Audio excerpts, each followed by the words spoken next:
Okay, and we're officially live. The two coolest Philips in the wholesale Amazon space. I didn't know, Philip, what else to say about us, like that we can how can we be amazing on YouTube? But I figured out the two most famous Philips of wholesale is the right one. Yeah, I couldn't come up with anything better myself, so I guess so.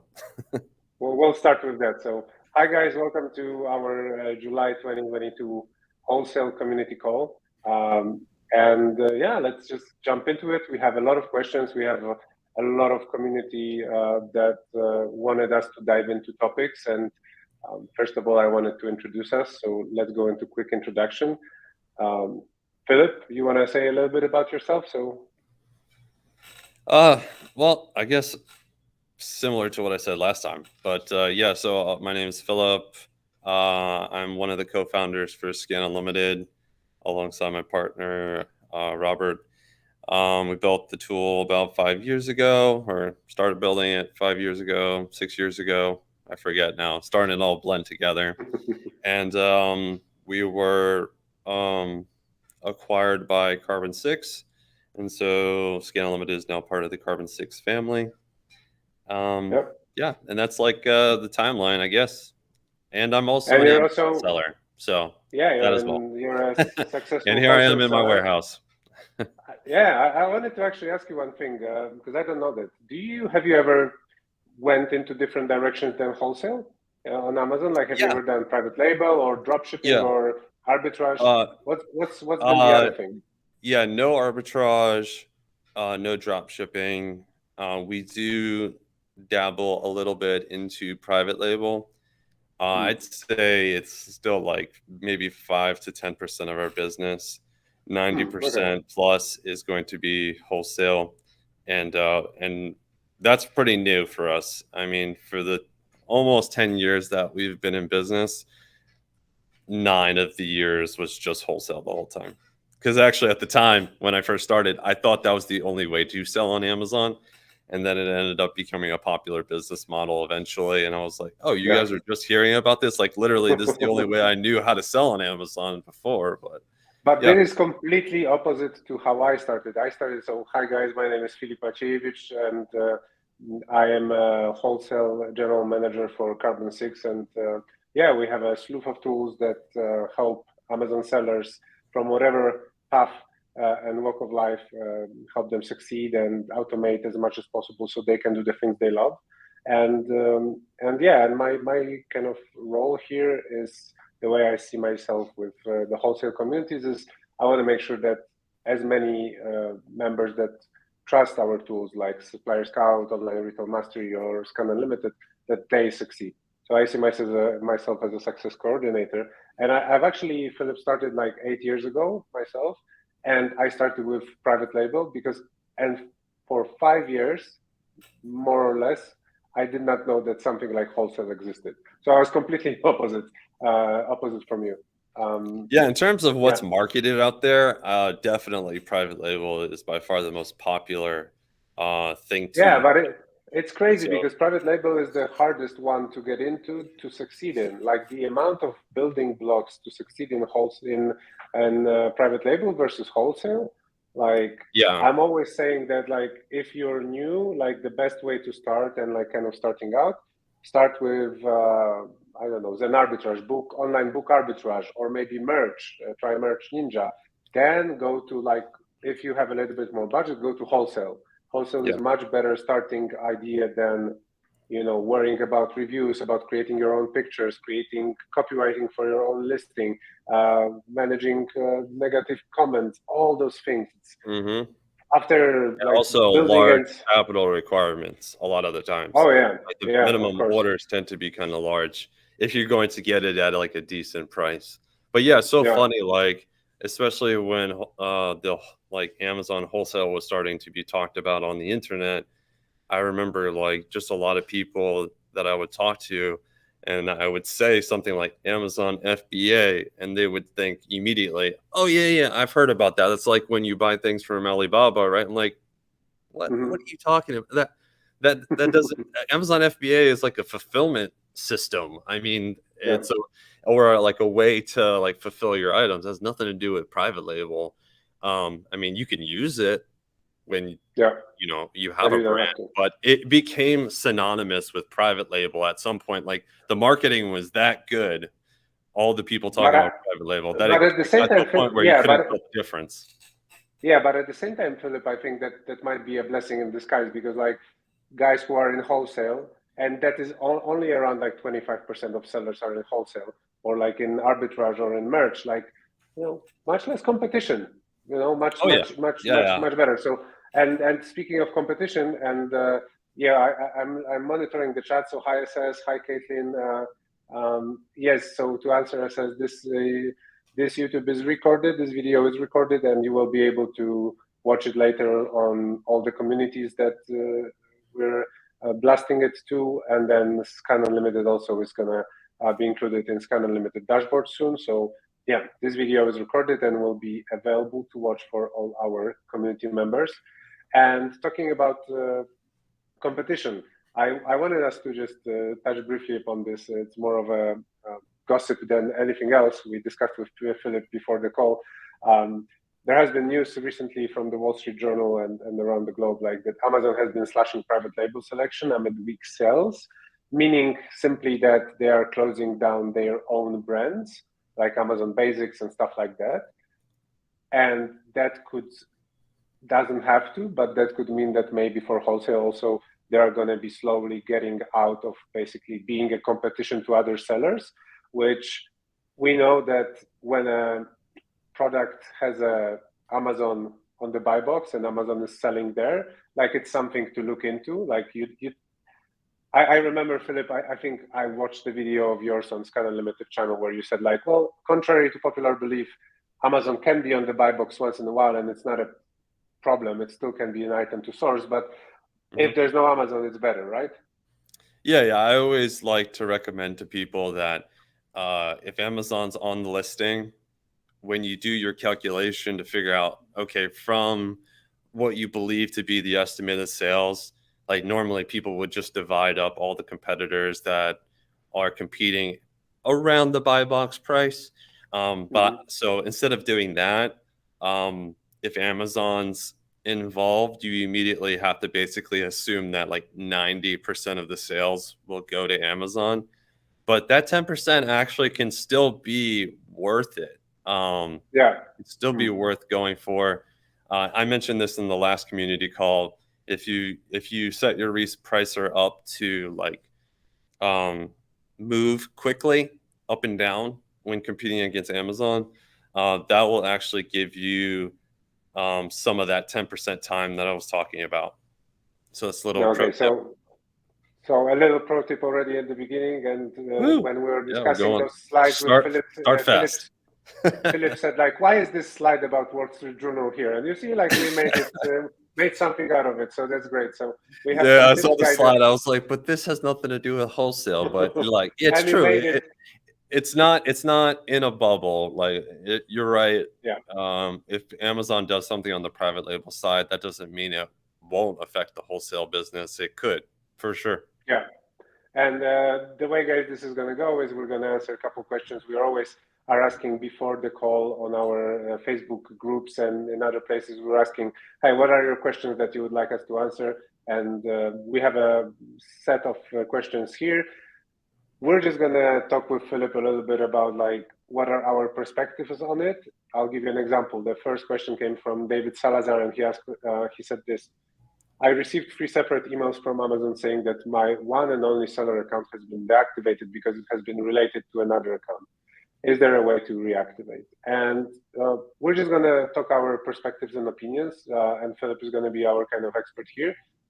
So, like, then we're going to talk about ungating brands or on categories. Of course, like we might say something, but you always, you have to be caring for your business and doing the smartest ways. But yeah, Philip, have you encountered like having accounts deactivated? Is that a thing that happens often?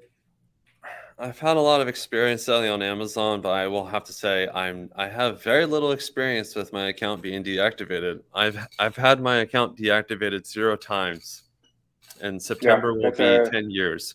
So that's a good yeah. situation to have. Yeah, so a lot of the times when people come to me and they have this kind of scenario, I know there are these situations where like kind of you're in the wrong place, wrong time. And also there's a little bit of um I'm gonna have to say the word ignorance in some way. Like I had one, I'm not gonna name names, but I know one seller where they were selling a product that they sourced legitimately uh, from a retailer, so it was an arbitrage move, and they listed it on an ASIN that was the correct brand, everything. So there's no counterfeiting going on or anything. It is proper. It was nothing wrong with it. However, they ended up getting in big trouble because the brand owner didn't like notice that that listing was created kind of maliciously by someone. Like the brand was generic. I'm sure you've seen this before. Like it'll show generic because they're trying to get out of the view of the brand itself. But from someone that's just doing arbitrage, they're like, well, I have this product, it matches, so the customer's getting exactly what they wanted, right? All kinds of problems there. But like when you really dig deep into it, there was a problem. That listing was straight up trying to get around the rules. And because you jumped on it, now you're associated with it. So you're kind of in the wrong place at the wrong time, even though you didn't commit the crime in a way. But being to answer, kind of go back to this, being related to another account, it's either, I mean, usually they're matching like, you know, IP addresses and seller accounts, and then specifically the items that are being sold. If they're like, I access 3 different accounts from the same IP address, never, ever have I had a problem with them saying, oh, you have the same, you have multiple accounts. It's like, well, I mean, depending on what you're doing with those multiple accounts, are you selling the same products?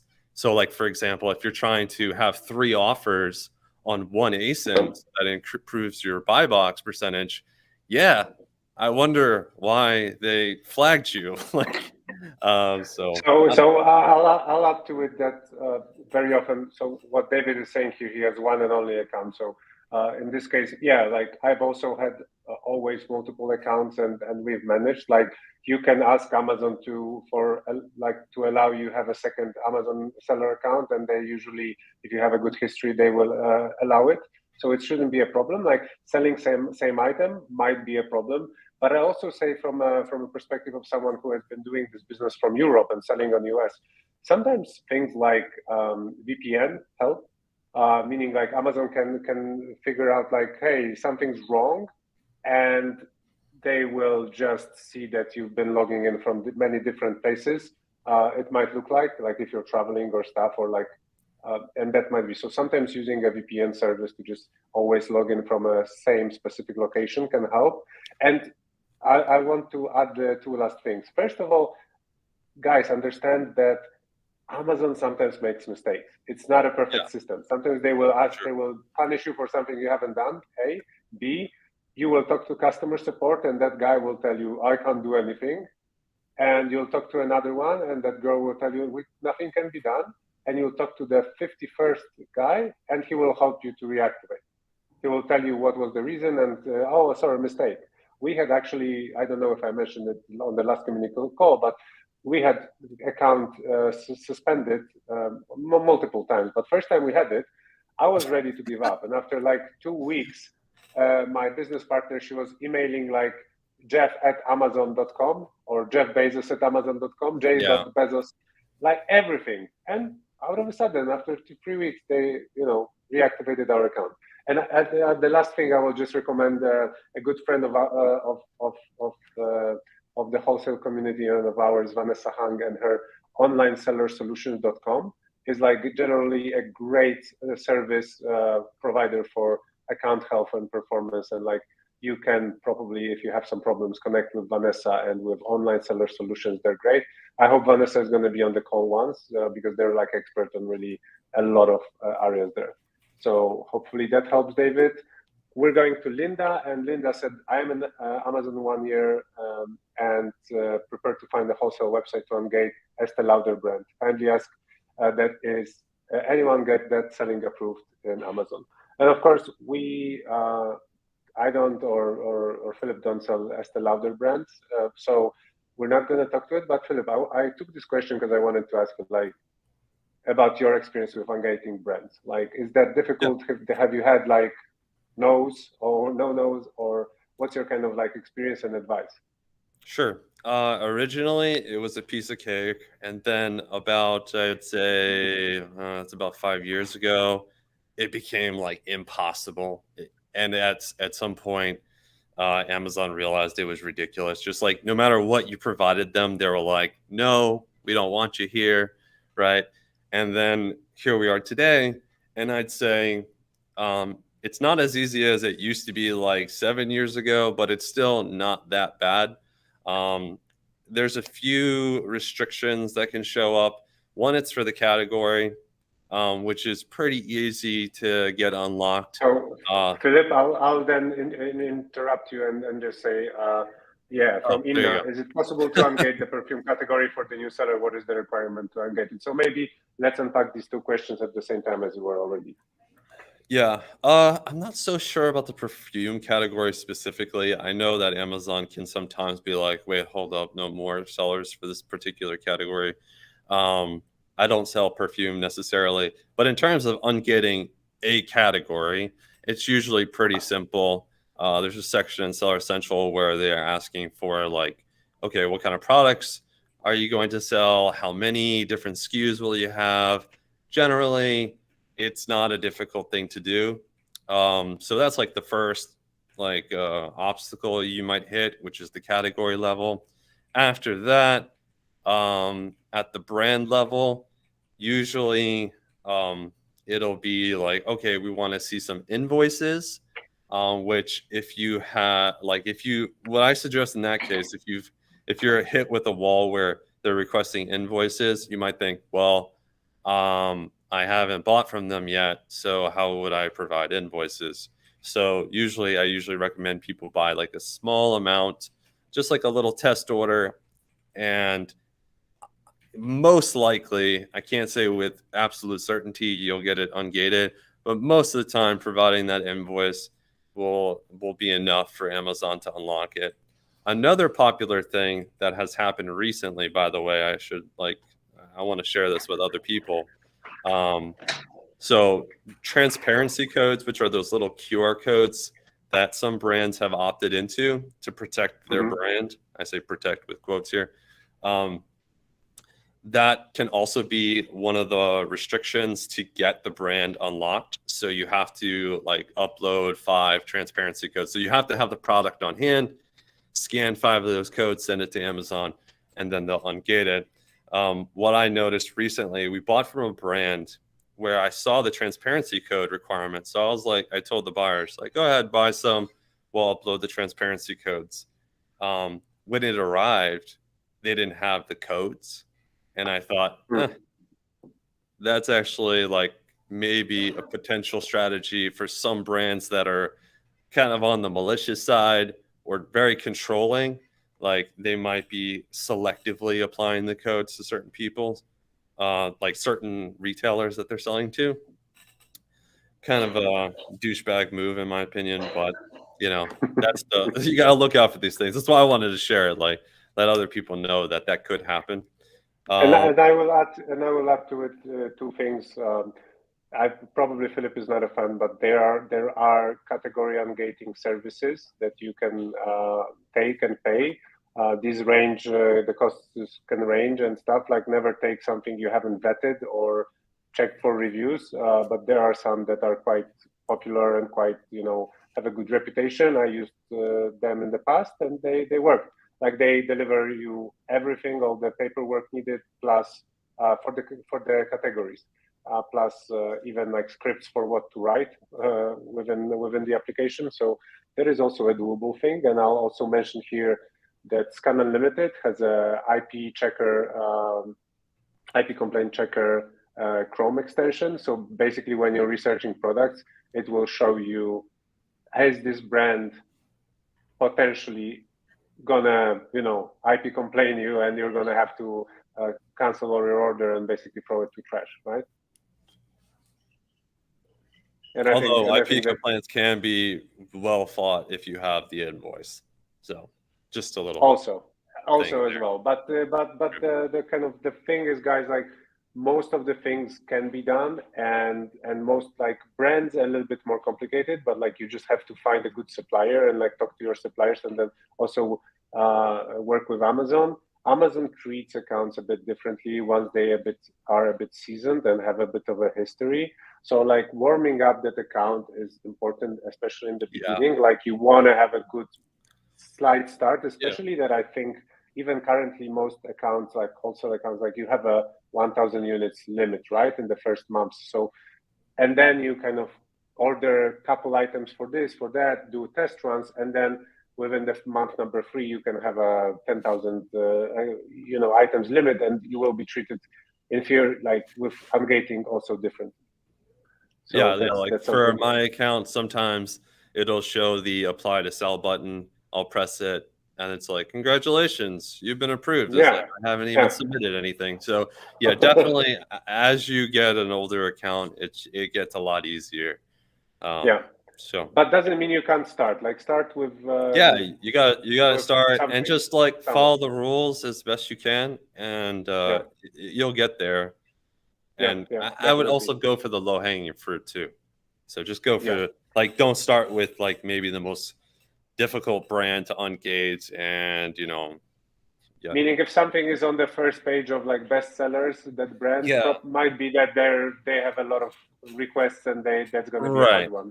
Right. Just start with the easy ones. Don't start with the hard ones. The usual thing is like wherever you think like you got it, that's probably where most people also arrive first. So like discard that first idea and go to the second one. There's going to be much less competition there.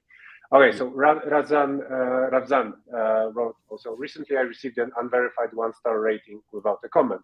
I believe it is from the competition. How do you deal with this hit with Amazon?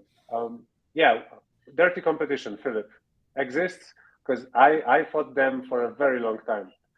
That's a popular thing, yeah? Well, I would say that, there's definitely some negatives to selling wholesale, but I'd say this is one area where it's a little bit of a pro, because on the private label business, it's very, very cutthroat. One brand will try to destroy the reputation of another brand at all costs sometimes. I don't want to just say every private label seller is doing this. Of course not. No. But it's just there's a lot of money involved. They've invested a lot of time and money, and they don't want to lose to competition, so they'll get a little desperate. On the wholesale side, we are not as desperate because we are not going to be investing as much into a particular ASIN. We don't have to buy the images, make videos, copywriting, like all the things that Philip said earlier. You don't have to do all that spending. You're just buying the inventory and then reselling on a listing that's already selling, like it already has a sales rank. So you don't see as much kind of like this malicious behavior going on. So when this guy's saying 1-star rating, I'm assuming he's talking about on a product. So from a wholesale perspective, you actually shouldn't really care. You don't really care if the product itself is getting a bad review because it's not your product. You're just reselling. If he's referring to feedback, seller feedback, that can be annoying, especially when you're just getting started. Let's say you only have like 10 feedback, ratings, and you get one that's a 1-star. That can be very annoying. You can try. There is a system where you can appeal any feedback on your seller account. Definitely within Amazon Seller Central, you can always try to delete that. It works like 50% of the time. There's no rule. It's not a very smart system. I think it's algorithm that is basically right or wrong. So you might be able to remove it. That's one thing. But I'll also, I had a recent conversation with a friend of the community, Steven Mattox, and Steven is a great guy doing wholesale. He's a young entrepreneur, and he has an Instagram channel, Millennial Reseller, where he's documenting his journey. And we were talking, and I asked him so what's your current SKU number? What are your regular catalog of amount of products you're selling, SKUs? And he said so the regulars we have around 150, 200. So like if you have that many SKUs, like getting one rating here or there, it's fine. Like that shouldn't be like work on fighting the good things, like work on the quality items, and like don't focus on try to delete it, but like don't focus on negative competition. Don't get into fighting. Like that's my perspective. We never want to like review bombing is much more often in private label as Philip said. Like wholesale, you're on the same product, so like that does not make sense. And if it's for you, like make sure like I would say what I would do, like what my business partner would always say, like we have to buy more inventory and sell more, so we get more positive feedback for that negative one that we got, even if it was negative. Ivan wrote with AMZ, Amazon has suspended my listing stating that my price is too high. I was matching the other seller price. Their recommended price is below my cost. Now no one is selling this product and mine is sitting in Amazon warehouse. Is there a way to fix it? Yeah. What do you think, Phil? Once Amazon started implementing the price too high system, which actually was, they implemented that before COVID actually started. So, although that's when it really became like, it got on the news, like Amazon to start cracking down on price gouging. But it was actually a system that they implemented before COVID. And it was some automated system that was watching like the 90-day average, or I don't know, some day average. I don't know how many days it was exactly, but and they were looking for like, okay, wait, here's a spike here, right? Or they would also look at competing sites like Walmart and try and compare there. And it's so freaking annoying because even if you're not price gouging, like maybe Ivan here is trying to just sell at a very humble profit level, and Amazon's there saying your price is too high, and like any lower you'll basically lose money. So I get you, it's super frustrating. In terms of how to fix it, as I mentioned, it's a certain day average, so usually the only way it gets fixed is time. You have to let time elapse to allow the average to kind of readjust to that higher price point, especially like if the other marketplaces like Walmart is going up in price as well. Amazon will eventually give that buy box up, but I wish I had a better answer, No, Ivan, time will have to fix it. So we have 15 more minutes, so let's jump into a couple more questions. Okay. Alik said, in which cases should I consider FBM sellers as a competitor? As I've seen FBM sellers winning the buy box against FBA. Let's assume a scenario. So like you have the same price and you have an FBA seller and an FBM seller. In 99% of cases, FBA seller should win the buy box. There is a little bit of weight in regarding like the kind of health of your account. But Philip, like, is there a case where, like, when should we worry about FBM sellers? Yeah, so for the longest time, I even have a YouTube video where you can look at me making a mistake. I had a YouTube video years ago where I said that fulfillment method was like one of the primary reasons for the buy box. And then COVID hit and all of our merchant listings were like killing it. And that's when I realized that, oh, well, I mean, who knows? Maybe they changed the algorithm. But at that point, when COVID started,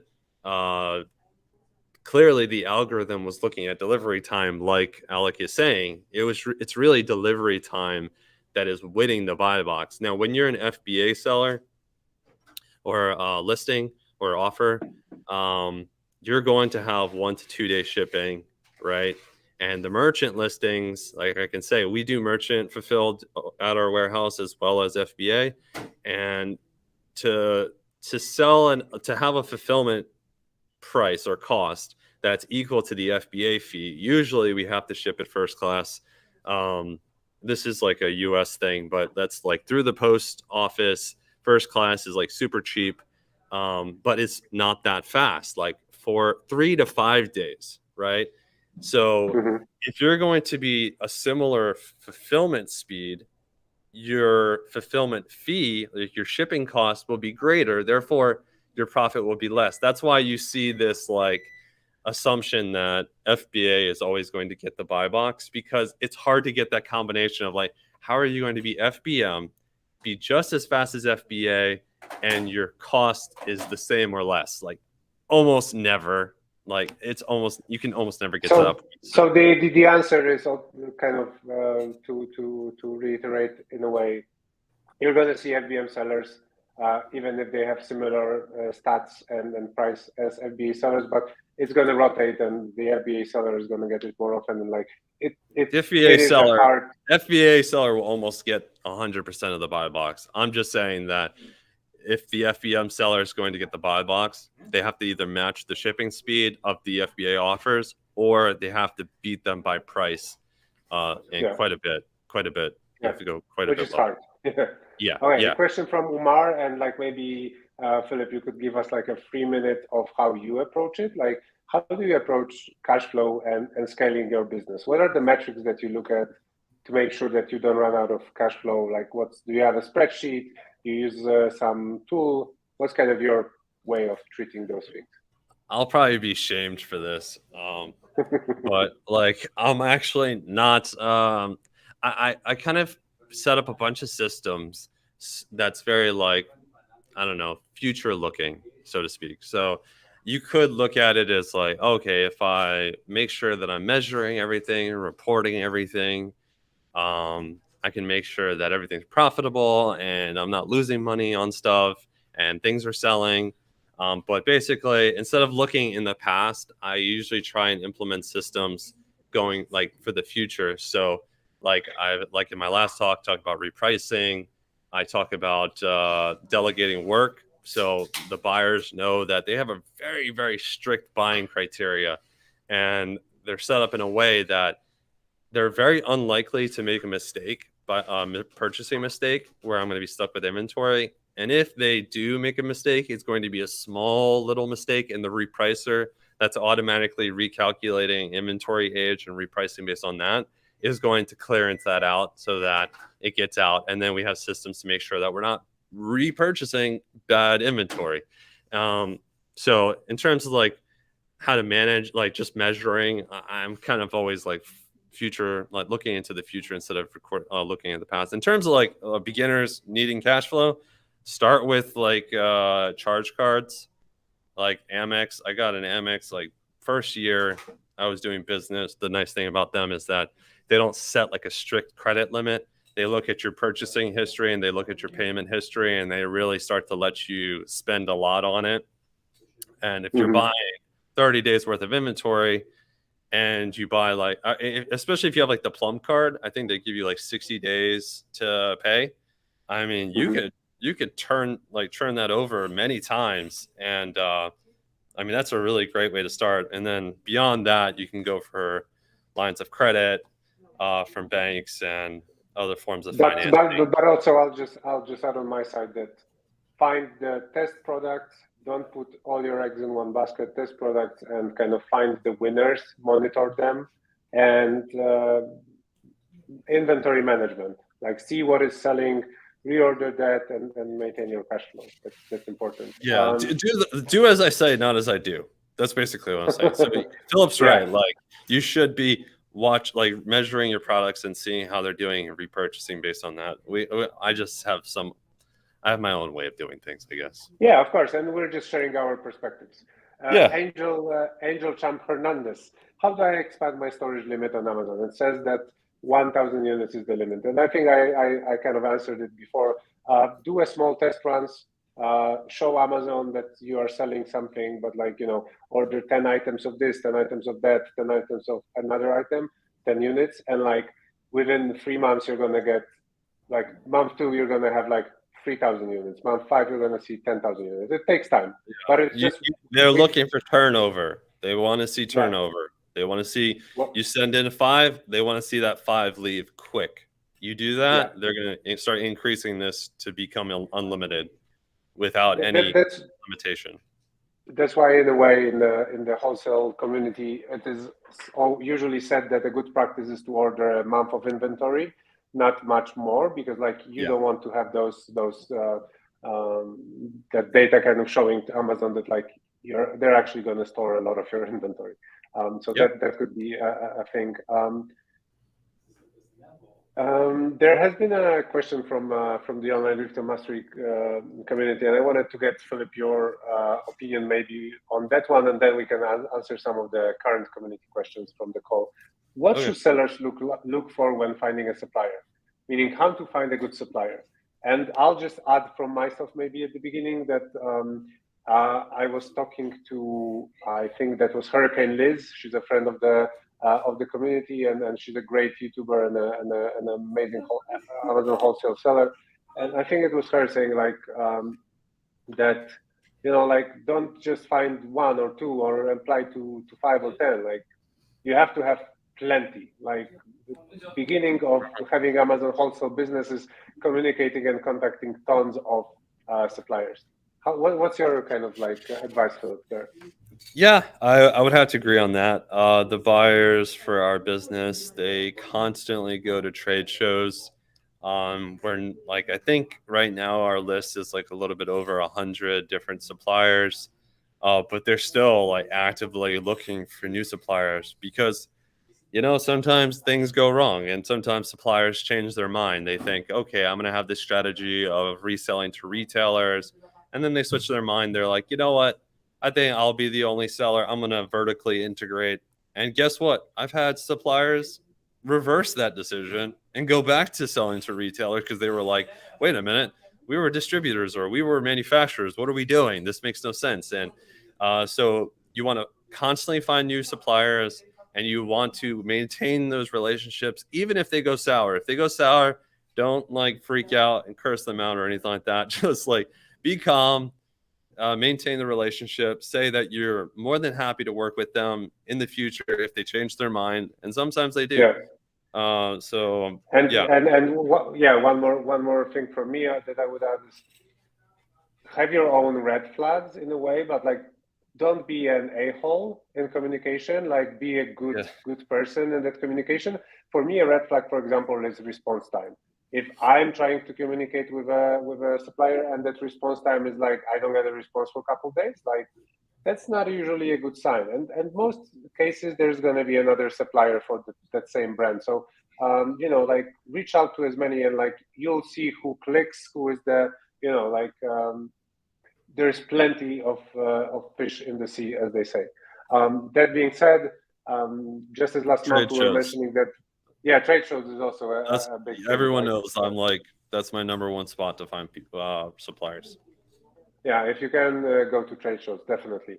Wanted to mention a little tool that you might like. It's called AMZ Alert, and for our wholesale community, we got a 50% off for the first month. Basically, if you want to get hijack alerts, pricing notifications, information about suppressions, stock alerts, buy box loss and gains for your items, which I find some of those are quite useful for wholesale business. Scan Unlimited has a 50% month off code. But that being said, try it. I think it's a great thing to automate your business. That being said, we want to answer a couple of questions. Philip, I'm going to give you a minute. This is going to be hard because you created the tool. SS asked on the chat, how does Scan Unlimited differ from other FBA software? Give me three points. 3 points within a minute. And you have to stop there. We have to put in some limitations. Yeah, I'll try and answer in 60 seconds. So basically, Scan Unlimited is focused on the wholesale business model. So that's the first thing, right? So that already makes it very different than a lot of the other tools because they might not be focused on wholesale. In the wholesale space, Scan Unlimited is focused on product research. So when you're trying to find products to source for your wholesale business, Scan Unlimited would be in your tool chest. I recommend other types of tools for other steps of the process, like repricing and inventory management. But for product research, Scan Unlimited is definitely the best tool for product research in the wholesale space. So how's that, Phil? Nice and short? You made it. Yeah, I personally love the tool. It's I will say like the ease of it and like out of ease of use and how easy it is to use, and like out of 10,000 items, within 5 minutes I can find like 12 products that are going to be my potential winners, and then dive deep. There's the Keepa integration, all those things. Like it's juicy. It's juicy. I like it. But Philip, I want to ask you one more question, also from SS. And this I'm curious how you're going to answer. Actually, do you find there are better selling categories to source wholesale products to sell? Better categories? No, I don't. Yeah. And I think every wholesale seller should be focused at the ASIN level, not the category. The category does not really matter that much. If you like, let's say, like I know that the beauty category, like the item at rank 1, is selling far more than a lot of other categories. I don't think it's the biggest category, but it's up there. It's up there. Mm-hmm. But that doesn't mean that anything like I don't know, sourcing from a different category or going to the beauty category at a worse rank is going to end up with more sales or more profit, right? You might end up at Home and Garden or a garden or what is it? Lounge. Damn, I'm forgetting the freaking name of the category now. But the garden category, which is Lawn like and patio, I think. Right? Yeah, patio. That's what it is. Yeah. Yeah. And normally those items are not like selling a lot, but you might end up with more profit and more sales at a pretty high up rank than you would at, like, let's say the beauty category, but you end up having to go really far down the list because the amount of competition, it's really, and you end up having really tiny margins. So really, I would encourage everybody to get out of this idea that you're focusing on categories and really just open your wings and look at everything like per ASIN, not forget the categories.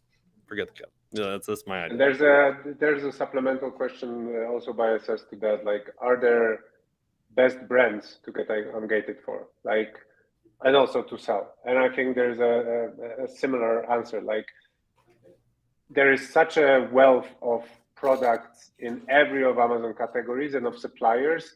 And like the look of Philip's perspective of looking at the basin level, meaning like just open any category that you like, get to the 4th page of bestsellers, and like start looking at like what are the brands, find the brands that might be wholesale opportunities, and like you just need to strike like 1 or 2 really, because those brands are going to have like so many ASINs, and like then the real work is like looking which ASIN can sell.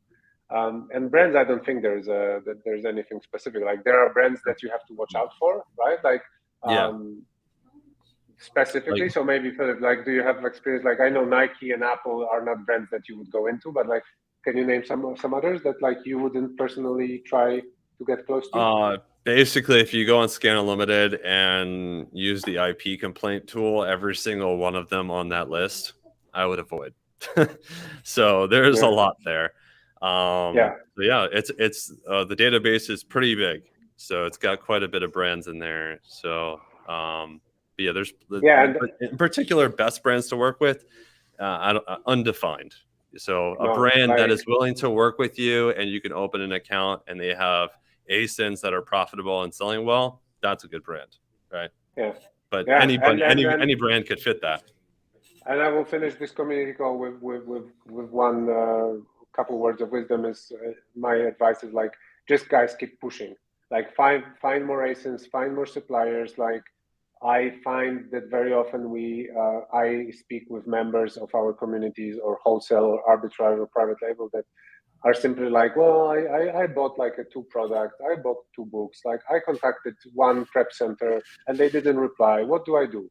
Like, no, like just go forward, like keep pushing. Yeah. It's not like the research is going to be like the curve of research. You have to do a lot of work in the beginning in order to create relationships and get good products.